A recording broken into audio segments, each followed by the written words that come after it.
Je vous souhaite à toutes et à tous la bienvenue. Je m'appelle Raphaël Betz, je suis le secrétaire général du Mouvement européen suisse et j'espère que tout le monde m'entend bien. Ça fait plaisir de vous voir aussi nombreux pour cette deuxième édition de ce nouveau format. C'est un format qui se veut assez court, 45 minutes sur la pause de midi. Et qui, pour cette première période jusqu'à juin, est là pour couvrir plus en détail les différentes dimensions de ce qui est en train de se développer du côté des relations Suisse-UE, plus particulièrement du côté des négociations qui vont reprendre entre la Suisse et l'Union européenne. J'allais dire la semaine passée, c'est pas vrai, il y a 3 semaines, on a démarré avec la professeure Épinay de l'Université de Fribourg pour un peu aborder de façon générale la question de l'approche par paquet du Conseil fédéral. Et aujourd'hui, on va s'attarder avec Dominique Martin de l'Association des entreprises électriques suisses. On va s'attarder un peu plus longuement sur la dimension électricité et je me réjouis de lui céder la parole dans quelques minutes, respectivement quelques secondes. Je voulais juste encore à ce titre mentionner que Dominique fera sa présentation en français. Le temps des questions sera bilingue, donc là, il ne faudra pas hésiter pour celles et ceux qui le souhaitent de poser vos questions en allemand si vous le préférez. Et le tout est enregistré pour que celles et ceux qui ne pouvaient pas être, qui ne peuvent pas être là aujourd'hui avec nous puissent se rattraper sur notre chaîne YouTube où vous allez retrouver tous les épisodes de cette série. Donc avec ça, je crois que j'ai tout dit. On va démarrer, je propose Dominique, avec ta présentation, 15-20 minutes, et ensuite on passera à la discussion. Donc, n'hésitez pas à déjà aussi préparer vos remarques, questions à Dominique pour la seconde partie de ce Europe at Lunch. Merci Dominique d'avoir pris le temps, de prendre le temps d'être avec nous. Ouais, je te cède la parole. Merci beaucoup, Raphaël. Bonjour à toutes et à tous. Merci beaucoup, Raphaël, pour votre gentille invitation. Merci beaucoup pour votre engagement aussi au mouvement européen suisse pour cette série de manifestations. Ça tombe vraiment à pic, hein, puisque vendredi passé, le Conseil fédéral a adopté son mandat de négociation et que, si j'ai bien compris, ce matin même, l'Union européenne a adopté son mandat. Donc, je crois qu'on ne peut pas mieux tomber au niveau de l'agenda. Donc, merci beaucoup pour l'invitation et pour votre intérêt à parler donc maintenant de l'accord sur l'électricité entre la Suisse et l'UE, un sujet qui est sur l'agenda en fait depuis plus de 14 ans au niveau suisse européen, mais où maintenant vraiment on a l'espoir que ça puisse enfin commencer à avancer sérieusement et peut-être se concrétiser d'ici peu. Donc, on va voir tout d'abord quelle est la place de la Suisse dans l'Europe de l'électricité, finalement, un peu de quelle situation on part. Ensuite, on va entrer en matière brièvement sur l'accord sur l'électricité, sur quoi on parle, quels sont les sujets mentionnés dans cet accord. Ensuite, on va aborder un petit peu la politique intérieure suisse, quelles sont les principales pierres d'achoppement au niveau d'un tel accord, quel est l'état d'opinion publique. Et puis ensuite, on verra un petit peu la suite, comment ça va se passer ces prochaines semaines et ces prochains mois. Donc tout d'abord, au niveau de la Suisse, dans l'Europe de l'électricité, je pars de 4 constats. Le premier constat, c'est que, voilà, c'est pas un scoop, la Suisse est au cœur de l'Europe et surtout aussi dans le domaine de l'électricité. On le voit sur cette carte, la Suisse est vraiment la plaque tournante électrique en Europe. Les flux d'électricité qui passent à travers notre pays dépassent la consommation nationale, donc c'est énorme au niveau de l'importation, de l'exportation. Notre interconnexion, notre niveau d'interconnexion est unique au monde. Là, on est vraiment champion du monde. On a 41 points d'interconnexion avec les pays voisins. À titre d'exemple, la Pologne, par exemple, pour prendre un exemple au hasard, on n'en a que 2. Donc là, on est vraiment super interconnecté. Et à la base, on est en fait, on est un peu cofondateur de ce grand réseau européen. On est le berceau du réseau européen interconnecté qui est né en 1958 avec l'étoile de Laufenburg, avec le couplage des réseaux de transport Allemagne, France, Suisse. Et donc, ce qui est toujours important de garder à l'esprit, c'est qu'il y a seulement un grand réseau au niveau européen. Il n'y a pas un réseau suisse, un réseau allemand, etc. Il y a un grand réseau européen et la Suisse est au centre de ce grand réseau. Cette collaboration avec les pays voisins apporte évidemment beaucoup de valeur ajoutée. Ça apporte une grande stabilité dans l'ensemble du réseau, parce qu'évidemment, plus le réseau est grand, plus on peut rééquilibrer les choses. Si tout à coup il y a une centrale dans un pays ou un autre qui vient faire défaut ou des variations de la tension, bref, c'est beaucoup plus stable. C'est aussi beaucoup plus, ça aide à intégrer les énergies renouvelables beaucoup mieux. Et vu que maintenant, de plus en plus, on a aussi des énergies renouvelables fluctuantes en Europe, hein, avec l'éolien, avec le solaire, etc. Et là, la Suisse apporte une précieuse contribution à la stabilité du réseau avec l'hydraulique à accumulation qui contribue à stabiliser justement ces énergies qui sont devenues plus fluctuantes au niveau européen. Et donc, en fin de compte, on a une plus grande sécurité d'approvisionnement grâce à cet échange d'électricité transfrontalier et des mécanismes d'aide mutuelle donc entre les pays. Troisième constat, et c'est là qu'on arrive maintenant un petit peu au défi qu'on doit affronter depuis quelques années au niveau suisse, c'est qu'à défaut d'un accord bilatéral, la Suisse devient de plus en plus un État tiers. Donc un État tiers, évidemment, par définition, reste en dehors du marché intérieur européen. Et ça veut dire, par exemple, que la Suisse est toujours plus exclue des plateformes de négoce, donc du marché. Ça veut aussi dire qu'il y a de plus en plus de flux de courant non planifiés, ce qu'on appelle des loop flows, qui sollicitent le réseau de transport suisse. Il faut voir ça un peu comme une immigration de masse d'électrons non désirés qui traversent la Suisse à toute vitesse, qui repartent évidemment, mais qui congestionnent le réseau. Et ça nécessite des mesures de Swiss Grid qui gère le réseau de transport, des mesures de rééquilibrage de ce réseau, par exemple en engageant de la ressource hydraulique, donc en faisant marcher des centrales hydrauliques pour équilibrer le réseau. Et ça, c'est des quantités d'énergie hydraulique qui peuvent après nous manquer à la fin de l'hiver. Donc ça aboutit, vu que ces électrons traversent la Suisse et qu'il faut rééquilibrer le réseau, ça veut tout simplement dire qu'on doit gaspiller une précieuse partie de notre énergie hydraulique simplement pour stabiliser le système. Donc c'est évidemment pas très efficace. Et ce qu'il y a aussi, c'est que de plus en plus, la Suisse fait face à des restrictions des capacités d'importation. Donc, c'est des nouvelles règles qui sont décidées au niveau européen. Et ça, je crois que c'est important de préciser. Ce n'est pas la méchante Union européenne qui exercerait une quelconque forme de chantage ou de pression sur la Suisse. C'est tout simplement la logique d'un marché intérieur qui se développe et qui, en se développant, crée forcément des barrières à l'encontre de pays qui restent tiers, qui restent à l'extérieur de ce marché. Et puis voilà, après, c'est à nous de choisir si on veut participer à ce marché ou pas. Mais si on ne participe pas, évidemment, on doit vivre avec ces effets négatifs.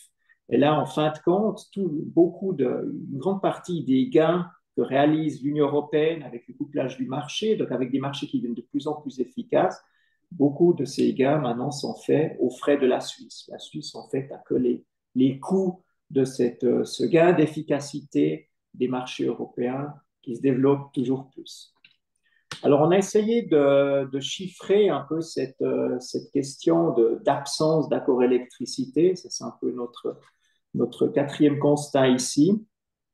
C'est difficile d'avoir des chiffres très concrets, mais là, en 2021, nous avions fait une étude avec l'Office d'énergie, avec l'ELCOM, avec beaucoup de partenaires, et on était abouti à la conclusion que l'absence d'accord électricité avec l'Union européenne entraînait des pertes ou des coûts de 150 millions d'euros par année. C'est le chiffre que vous voyez tout en haut à gauche. Donc, c'est le scénario sans aucune coopération. Voilà, 150 millions par année. Est-ce que c'est beaucoup? Est-ce que c'est peu? C'est toujours difficile d'évaluer ça comme ça. Il y a aussi d'autres estimations qui aboutissaient au fait qu'on pouvait dire que la moitié de la hausse des coûts d'électricité qui avait été annoncée maintenant pour 2024, que la moitié de la hausse de ces coûts était donc due à une absence de cet accord électricité. Donc ça situe un petit peu les choses. mais de toute façon, c'est un coût qui augmente au fil des ans et la situation ne va pas en s'améliorant. Donc, c'est pas si on fait rien, il n'y a pas un statu quo qui reste et qui fait qu'on voilà, on peut finalement quand même s'en sortir, mais il n'y a pas de statu quo. Si on n'a pas d'accord, la situation, en fait, elle n'arrête pas d'empirer, dans le sens où on a des risques pour la sécurité de l'approvisionnement, pour la stabilité du réseau et des coûts ensuite qui se répercutent évidemment directement sur les prix de l'électricité. Alors maintenant, encore sur l'électricité, de quoi est-ce qu'on parle? Alors là, je me réfère directement à une présentation de l'Office fédéral de l'énergie et les deux prochains slides maintenant sont disponibles seulement en allemand à l'heure actuelle, mais ils sont en cours de traduction, ça devrait venir d'ici la fin du mois. Mais là j'ai repris exactement l'input qui vient de l'Office de l'énergie. Comme vous le voyez ici, il s'agit d'abord d'un accès à même niveau des acteurs suisses au marché intérieur européen de l'électricité avec les mêmes droits et les mêmes obligations. Il s'agit, deuxième point, de l'intégration de la Suisse dans les plateformes du négoce de l'électricité, de tous ces mécanismes de compensation, de gestion des réseaux et qui assurent justement une sécurité d'approvisionnement en cas de problème dans l'une ou l'autre centrale. Et ensuite, troisième point, un accord sur l'électricité est censé assurer la participation des acteurs suisses, en particulier Swissgrid ou l'ELCOM, dans les organes européens y relatifs. Donc ça, voilà, ça touche ENSOE, ça touche Acer, qui est en fait le rassemblement des ELCOM européens, si on veut. Donc ce qui permettrait à la Suisse de contribuer aussi à façonner cette Europe de l'électricité même à part entière, comme le font les acteurs européens. Donc ça, c'est au niveau des objectifs du Conseil fédéral. Cet accord concerne beaucoup de sujets. Là aussi, je me réfère à une présentation de l'Office de l'énergie. Donc, il y a tout un volet institutionnel aussi, vous voyez ici, qui est connu, enfin, dont on parle depuis longtemps dans le contexte suisse et européen, qui concernait aussi l'accord cadre, qui reviennent maintenant aussi dans le mandat du Conseil fédéral au niveau horizontal, d'entreprise du droit, dynamique, règlement des différends, etc. Et ensuite, au niveau purement de l'électricité, alors il y a ces différentes cases, vous voyez ici, donc la collaboration entre les organes et les autorités, ce que je venais d'aborder, la sécurité de l'approvisionnement, aussi des questions de protection de l'environnement dans le domaine de l'électricité, ensuite l'accès au marché et le couplage des marchés, justement, ça devrait permettre à la Suisse de participer à ce couplage des marchés qui se fait sur le plan européen et qui entraîne des marchés beaucoup plus efficaces et des gains, donc en espèces sonnantes et trébuchantes. Il y a aussi des dispositions en matière de concurrence loyale. Il y a évidemment le sujet de l'ouverture complète du marché qui est là sous le Fairerwettbewerb, c'est le premier point. Des points qui concernent l'approvisionnement de base, le dégroupage, l'unbundling, ça c'est des points qui peuvent donner lieu à certaines discussions ensuite sur le plan interne, j'y reviendrai. Et ensuite des sujets qui ont trait à l'infrastructure, l'électricité, les contrats à long terme par exemple, voilà, des choses comme ça. Donc c'est un domaine très très vaste, il reste encore à voir un peu dans ces domaines-là, qu'est-ce qui est concerné après au niveau du détail, ça c'est encore clair sur tous les points. Mais donc, en gros, c'est un domaine assez large. Maintenant, qu'est-ce qu'il en est au niveau de la politique intérieure suisse? Alors là, je pense que ce ne sera pas une surprise pour vous, mais la principale pierre d'achoppement au niveau de la discussion en Suisse, ça va être l'ouverture complète du marché d'électricité. Il faut voir que le libre choix du fournisseur au niveau européen, ça fait partie de l'acquis communautaire. Au niveau, vu depuis l'Union européenne, c'est une condition sine qua non pour un accord sur l'électricité, d'avoir cette ouverture complète du marché de l'électricité aussi en Suisse. Et là, au sein de l'Union européenne, il y a toute une panoplie de modèles qui existent et la Suisse devrait voir ici quels sont les modèles qui seraient aussi possibles pour elle, mais il y a une grande marge de manœuvre. Mais le libre choix du fournisseur, ça, c'est une condition sine qua non. Et jusqu'à présent, alors la Suisse avait souvent thématisé la question d'ouverture complète du marché sur le plan politique. Vous vous souvenez peut-être qu'il y avait une votation déjà en 2002 sur la loi sur le marché de l'électricité. Ça avait échoué. C'est un référendum qui avait été porté à l'époque par un certain Pierre-Yves Maillard. Ensuite, la discussion est intervenue et en 2007, finalement, sur le plan politique, il avait été choisi de procéder seulement à une ouverture partielle, donc pour les grands consommateurs. On avait fait un compromis typiquement helvétique et on a dit voilà, bon, bah, les grands peuvent avoir accès au marché et les plus petits, on les garde dans un approvisionnement de base et ils restent protégés. Et donc maintenant, ce qu'il faudra trouver, si cet accord électricité est effectivement conclu, il faudra trouver un modèle qui puisse récolter un soutien majoritaire au niveau de la politique suisse. Et là, nous sommes en contact avec le Conseil fédéral, maintenant aussi avec l'OFEM, pour essayer de trouver un modèle qui protège au maximum les petits clients contre les aléas du marché. Donc, il resterait aussi un approvisionnement de base. D'ailleurs, le Conseil fédéral l'a précisé encore dans son mandat qu'il a décidé ce vendredi. Donc ça, je crois que ça devrait être possible.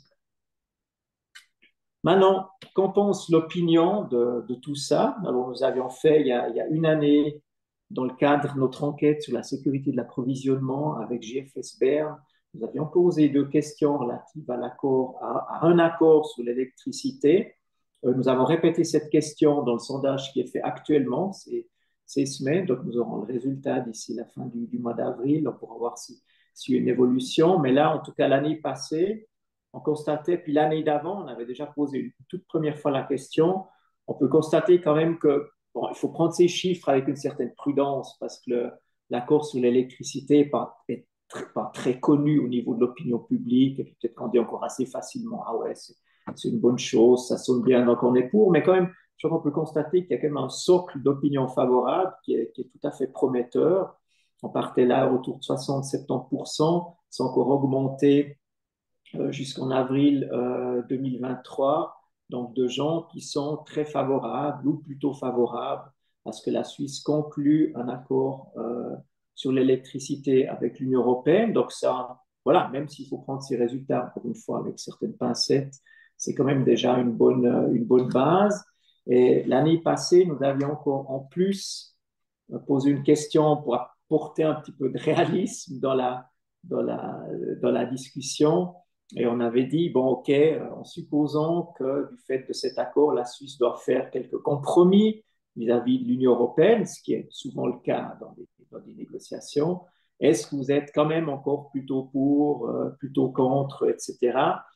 Et on avait regardé ça par parti aussi, et là, on peut constater, c'est assez intéressant que au niveau du Parti des Verts, des socialistes, des Verts libéraux, il reste quand même un fort soutien, même très solide. Hein. Là, on est quoi, à 70% pratiquement d'opinion favorable pour un accord, même s'il fallait faire des compromis. Hein. Chez les socialistes, chez les Verts, chez les Verts libéraux, ça, c'est pas très surprenant.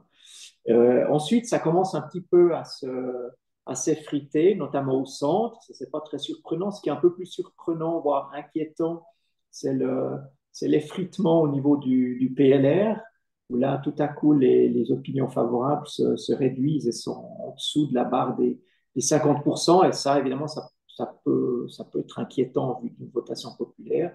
Et alors qu'à l'UDC, même là, on a encore l'UDC quand même ouais, 34-36% d'opinion plus ou moins favorable, ce qui est encore pas mal pour l'UDC. Et là, ce sera surtout intéressant de voir maintenant, fin avril, d'ici quelques semaines, dans dans la nouvelle analyse, et maintenant que le sujet est aussi sur la table de manière un petit peu plus présente, un petit peu plus concrète, c'est intéressant de voir ce que ça donnera d'ici là. Mais voilà, en fin de compte, ce qu'on peut retenir, c'est que l'opinion est quand même au départ plutôt favorable.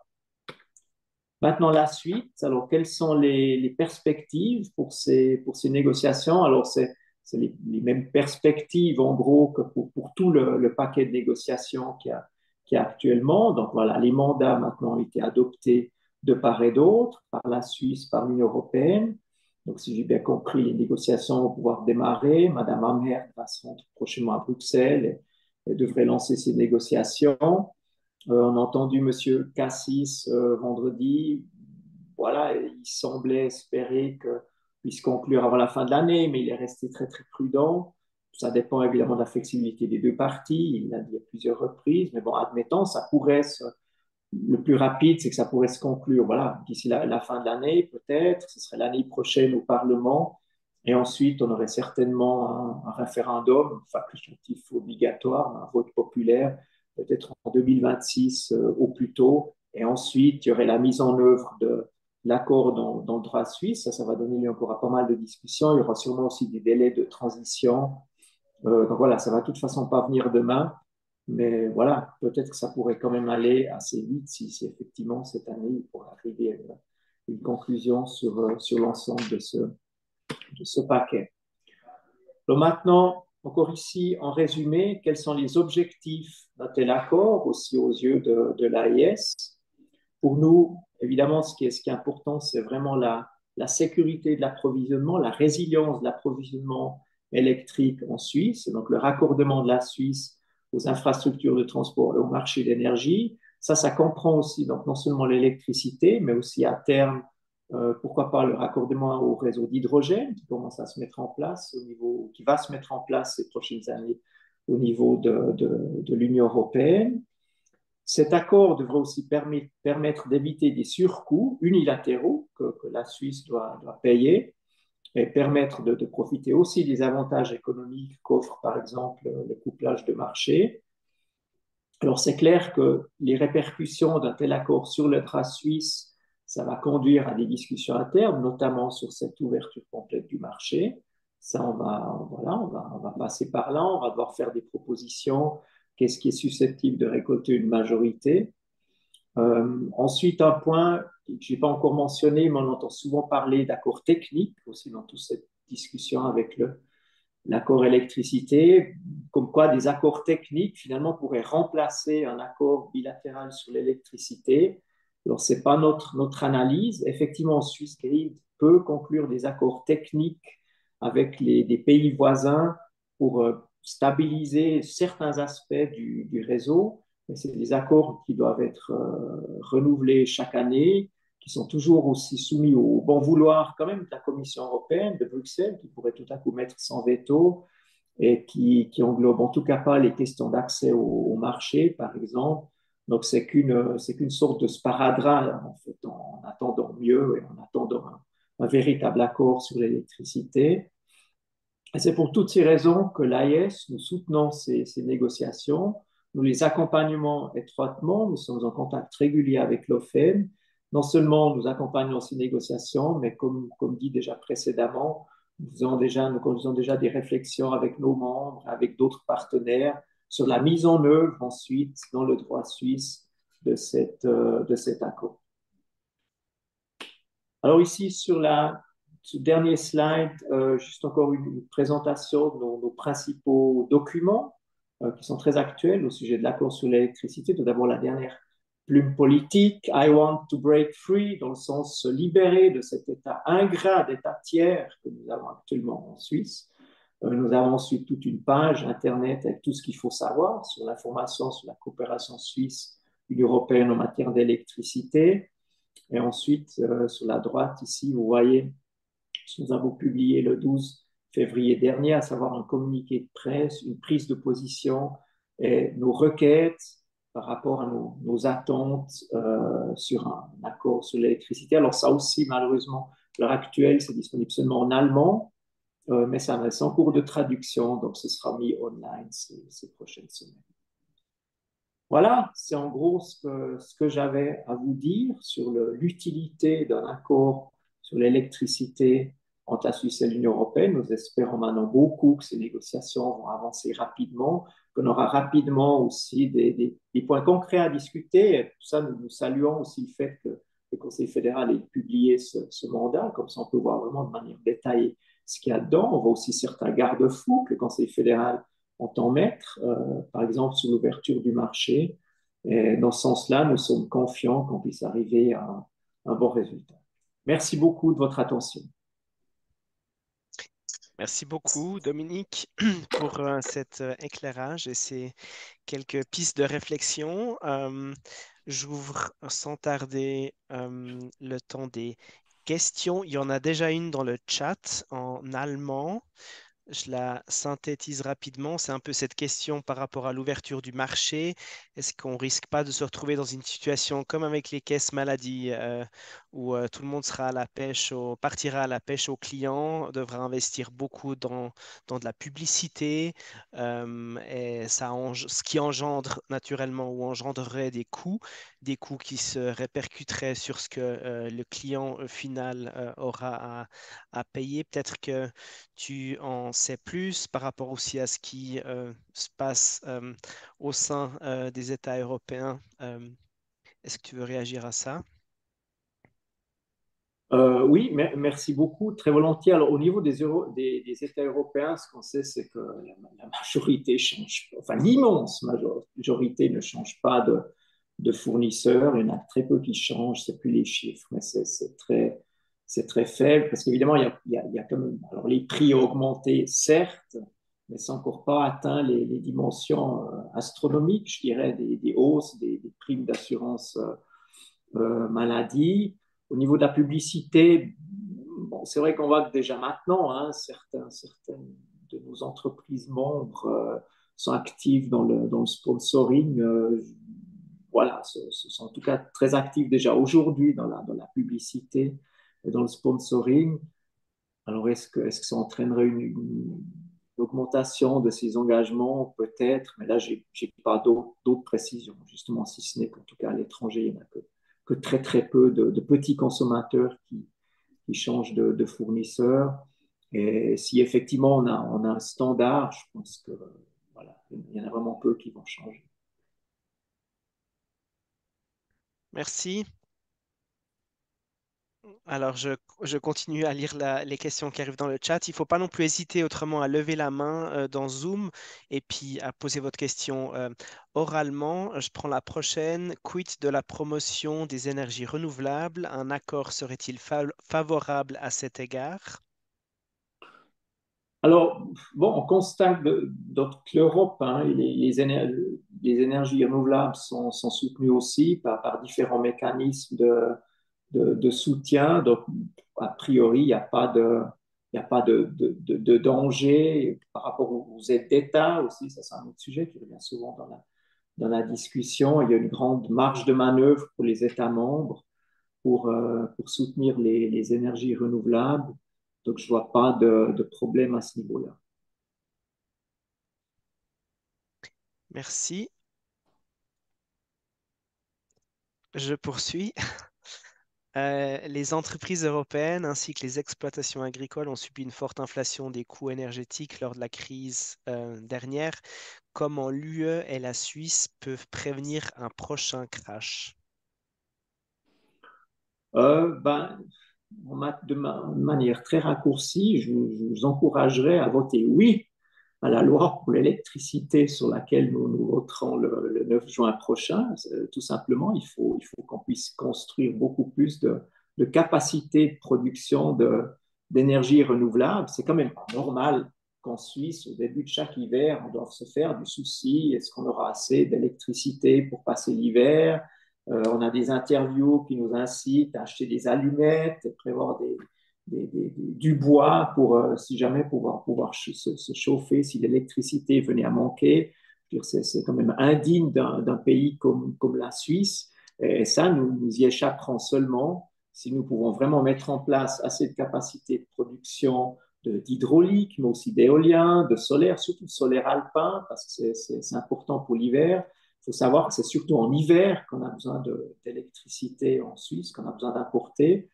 Et évidemment, plus on a des bonnes relations avec nos voisins, plus on peut se compenser entre nous. Une fois, il y en a un qui a plus de vent, un autre qui a plus de soleil, mais on a l'hydraulique. Voilà, donc toute cette coopération entre ces différents pays qui ont chacun un schéma de production d'électricité souvent différent est bénéfique.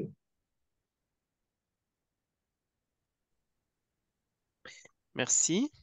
Est-ce qu'il y a une autre question?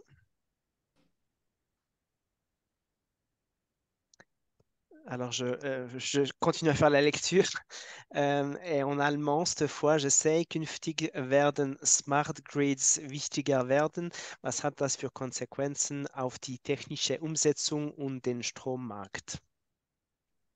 Alors ça, sur le plan technique, je peux pas vraiment répondre, mais voilà, je constate que ça, c'est de toute façon au niveau européen que ça se fait, ce développement. C'est pas quelque chose qui est spécifique par rapport à la Suisse. Merci. Moi, j'entends aussi toujours cette remarque dans le dossier de l'électricité, comme quoi c'est finalement un domaine où c'est l'UE qui a plus besoin de la Suisse que la Suisse de l'UE. La carte que tu nous as montrée tout au début avec les flux montre aussi l'importance de la Suisse en termes de territoire qui est traversé, typiquement Allemagne, Italie, si je ne me trompe pas. Euh, J'avais aussi lu qu'entre-temps, il y a alors je ne suis pas spécialiste en la matière, mais que la France et l'Italie, par exemple, ont développé des connexions pour ne plus devoir que passer par la Suisse. Par exemple, tu réagis ou vous réagissez comment à cette critique ou euh, à cet argument? Mais je crois que on a tous besoin les uns des autres. Les discussions aussi avec les pays voisins sont particulièrement intensives. Aussi, le Conseil fédéral Rösti a souvent dit aussi qu'il y a une bonne entente avec la France, avec l'Allemagne et l'Italie. Et c'est clair qu'eux sont les premiers concernés et qu'eux souffriraient aussi si tout à coup la Suisse avait un problème particulier ou était vraiment mis au banc de l'Union européenne. Mais évidemment, l'Union européenne, ce n'est pas seulement les pays voisins, mais c'est aussi d'autres qui ont peut-être un intérêt moins immédiat à trouver un accord avec la Suisse. Mais c'est vrai que si on regarde les ordres de grandeur, c'est difficile à imaginer que l'Union européenne que l'Union européenne aurait plus d'intérêt à un accord que la Suisse. Mais évidemment, comme j'ai dit tout au début, c'est un grand réseau. Donc, c'est clairement un sujet où c'est dans l'intérêt des deux parties de trouver un accord. Mais voilà, si nous, on veut pas, si nous, on veut pas d'accord, bah, les autres pays s'arrangeront autrement. Et puis, nous, en tout cas, à l'heure actuelle, c'est nous qui faisons les frais de ce gain d'efficacité des marchés sur le plan européen. Donc, probablement que les Européens peuvent plus facilement vivre sans accord que nous. Surtout que la situation se dégrade continuellement pour nous. Une nouvelle question qu'est-ce que la Suisse a-t-elle à offrir à l'Europe? Quels sont ses atouts, ses points de force? Alors, j'ai mentionné, c'est peut-être le plus grand, c'est l'hydraulique. Justement, avec des centrales de pompage, turbinage que nous avons, notre situation au cœur de l'Europe, justement, nous pouvons aider typiquement l'Allemagne, comme par exemple ça a été fait l'hiver dernier. À un moment donné, le Bade-Württemberg avait pas assez d'électricité. Voilà, la Suisse a lancé, en guillemets, d'électricité en Allemagne et a prêté main forte dans une situation un peu difficile. Et c'est là, je pense on a beaucoup à offrir. Merci. Et de plus en plus, justement, vu que d'autres pays misent de plus en plus sur les énergies plutôt fluctuantes. Et après, tout se complète. Encore une fois, la France, ils ont un système, ils ont un parc totalement différent avec du nucléaire qui livre en continu, en ruban. Ils vont développer aussi, ils vont continuer de développer cette filière-là.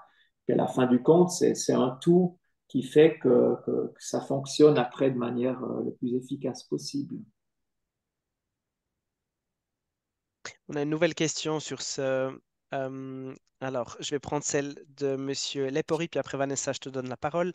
Euh, Carlo pose la question à nouveau sur cette dimension d'ouverture du marché. Quelle liberté est-ce qu'on aura pour définir les détails de l'approvisionnement de base, durée des contrats? Alors, on ne veut pas non plus.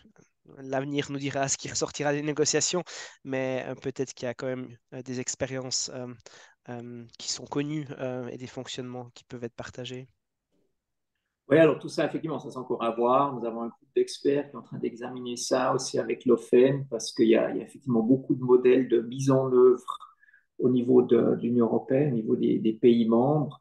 Et après, ce serait à nous de voir quel est le modèle ou parmi ces modèles, celui qui serait le plus approprié pour la Suisse.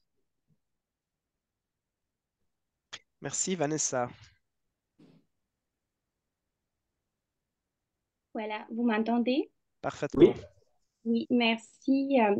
Alors, j'ai une question. Vous avez bien noté dans votre présentation que les négociations seront entre 2024 et 2025, mais nous avons quand même bien vu que pour les négociations de l'accord cadre, ça a pris plus de 10 ans. On est d'accord que en ce moment, cet accord sectoriel sur l'électricité provient aussi de ces négociations de l'accord cadre. Donc, je me demande si la Suisse peut encore se permettre ou que se passerait-il si la Suisse prolonge encore ces négociations par rapport à l'électricité et quelles en seraient les conséquences pour la Suisse? Merci. merci beaucoup pour cette question. Alors, comme dit, vu que la situation se dégrade chaque année, et, évidemment, on aurait intérêt à aboutir le plus rapidement possible à un accord. On entend souvent parler aussi de cette règle des 70% qui sera introduite dans l'Union européenne à partir de 2025, qui pourrait restreindre encore un peu plus les capacités d'importation. Il y a toujours voilà, une foule de petits trucs comme ça qui viennent s'ajouter continuellement. Swissgrid est toujours plus exclu de certaines plateformes. Enfin, c'est vraiment une dégradation continuelle de la situation. Il n'y a pas voilà, à ce stade-là, on ne prévoit pas un gros crash. On ne peut pas non plus dire s'il n'y a pas d'accord jusqu'en 2025, il y aura un blackout ou quelque chose comme ça. C'est tout simplement ce qui va arriver, c'est qu'on payera de plus en plus cher. En fin de compte, c'est à ça que ça aboutit.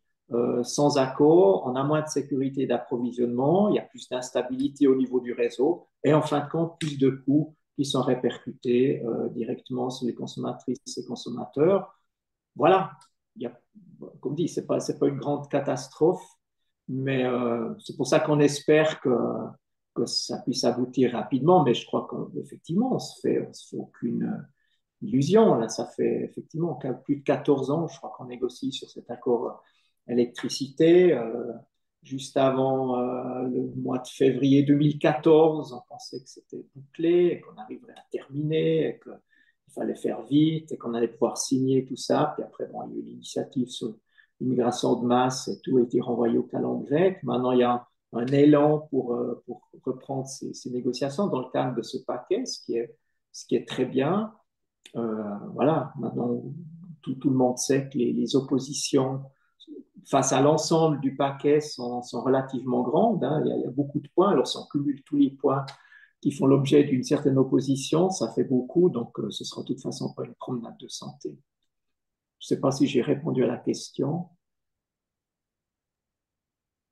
Je crois que oui, sauf probablement vous n'avez pas répondu à ma question dans le sens où vous envisagez que les négociations vont se dérouler entre cette année et l'année prochaine, mais finalement ça peut aussi se prolonger d'un an de plus, 2 ans, parce qu'on ne sait pas, c'est le Conseil fédéral qui va vraiment décider. Donc, est-ce que vraiment on peut se les permettre? Dans mon ignorance sur la thématique, je ne pense pas. Merci. Non, vous avez raison. Non. Enfin, à mon avis, on ne peut pas le permettre. Bon, je crois que voilà, M. Cassis était assez prudent vendredi passé. Je ne sais pas si vous avez vu la conférence de presse. Il y a eu plusieurs tentatives aussi des journalistes d'obtenir des informations sur le calendrier. Puis à la fin, ben, il a quand même dit que voilà, il avait l'espoir que ça puisse se terminer, j'ai bien compris, d'ici la fin de l'année. Mais voilà, pour le moment, voilà, il a dit aussi que c'était pas plus qu'un espoir, que ça supposait aussi une grande flexibilité de part et d'autre. Et de part et d'autre, ça ne veut pas seulement dire de part du Conseil fédéral et de la Commission européenne, mais surtout aussi du plan interne suisse, notamment, puisqu'ils vont empoigner les travaux en vue de la mise en œuvre de l'accord déjà en parallèle, pour pouvoir déjà alimenter la discussion et pour avancer plus vite. Mais c'est là qu'il y aura les grandes pierres d'achoppement. Vous avez vu dans les réactions par rapport au mandat qui a été publié vendredi. Voilà, mais maintenant, ça fait partie aussi de la négociation. C'est clair que c'est maintenant qu'il faut annoncer ses réticences, ses attentes, ses buts, ses requêtes, etc. Nous l'avons fait aussi d'ailleurs. Et après, il faut espérer que lorsqu'on arrivera vers un accord, que voilà, ben, chacun devra mettre un peu d'eau dans son vin et puis penser à l'intérêt global. Parce qu'ici, ce que je vous ai présenté ici, très franchement, évidemment, ça représente les positions de notre association, mais ça représente surtout une position ou un but du niveau suisse, parce que nos entreprises, de toute manière, voilà, si jamais elles peuvent se réorienter, s'il n'y a pas d'accord, elles vont s'adapter. Certaines sont peut-être de toute façon pas très chaudes quand on leur parle d'ouverture complète du marché, mais c'est surtout au niveau de la Suisse qu'on perd beaucoup si on continue de rester en marge de ce marché européen d'électricité. Merci. Merci. Une question de Enrico Bolzani. Oui, bonjour. Merci beaucoup, Enrico Bolzani, aux Affaires extérieures Oui. du canton de Genève. Merci beaucoup pour votre présentation et aussi pour l'organisation de ce séminaire fort intéressant. Ma question souhaite revenir sur l'enjeu de l'ouverture du marché total et notamment sur la viabilité économique du modèle qui sera proposé parce que on aura d'un côté des fournisseurs de base. Je peux imaginer que les fournisseurs de base seront les entreprises qui sont actuellement plus ou moins en main publique. Et puis d'autre côté, des entreprises qui seront libres de jouer le jeu de la concurrence en fixant les prix au gré de l'évolution du marché. Et puis vous aurez les fournisseurs de base qui, eux, seront obligés d'héberger les consommateurs en période trouble et qui seront potentiellement pénalisés par la concurrence lorsque les prix baissent et puis les consommateurs quittent parce qu'ils n'auront plus besoin de cette assurance vie, entre guillemets. Est-ce que ce modèle économique pourrait être viable pour ces entreprises de base, fournisseurs de base, qui sont obligés d'avoir des prix régulés? Merci beaucoup. Alors ça c'est effectivement au cœur des discussions que nous avons actuellement, non seulement au sein de la branche, mais aussi avec l'OFEN, parce que c'est exactement des craintes qu'ont aussi certains de nos membres, de faire les frais un peu de cette nouvelle situation. Et nous avons aussi certaines de nos entreprises qui disent, bon, OK pour l'ouverture complète du marché, mais alors sans aucune régulation ensuite sur les prix. Donc dans l'idée, bon, bah, si on ouvre, alors on ouvre complètement, mais plus de régulation. Mais ça, ce sera probablement pas possible sur le plan politique. Donc, ce sera tout là, votre question, ce sera tout effectivement au cœur du compromis qu'il faudra trouver ensuite sur le modèle, étant entendu qu'évidemment, personne veut renoncer à l'objectif de développer les énergies renouvelables, par exemple, d'avoir des prix stables, etc. Donc, ce sera vraiment au cœur des discussions. Merci. Un petit point de clarification, il reste 2 minutes. Avant, Dominique, tu as mentionné la règle des 70%. Elle n'est peut-être pas connue de tout le monde, sauf erreur, dès 2025. Au sein du marché européen de l'électricité, il y a une règle qui sera mise en place qui dit que chaque État doit mettre 70% de ses capacités à disposition au sein du marché. C'est bien juste.